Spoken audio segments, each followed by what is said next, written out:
দেখো তো বন্ধুরা আমাকে কেমন লাগছে। একটু লক্স কেটেছি, তাই তোমাদেরকে আমি দেখাচ্ছি। একটু ঢং করছিলাম, বুঝলে।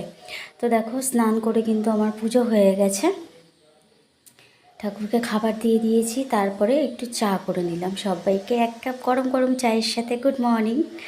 তো তারপরে আর সারাদিন কিছুই শেয়ার করতে পারিনি। তারপর দেখো সন্ধেবেলা রেডি হয়েছি, মিষ্টির দোকানে দাঁড়িয়ে রয়েছি, বাবু খাচ্ছে আইসক্রিম। তো আমরা চলে এসেছি মাসি বাড়িতে। আর এই দেখো মিঠি এখানে বসে বসে আলপনা দিচ্ছে।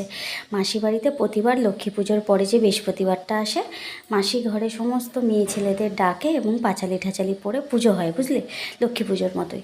তো কালকে সেটাই ছিল, কাল যেহেতু বৃহস্পতিবার ছিল, তো সেই জন্য আমাদের সবাইকে ডেকেছে। আমরা সবাই এসেছি, মা, আমি, বাবু, তারপর আরও কয়েকজন এসছে। এই দেখো মাসি এখানে পাঁচালি পড়ছে।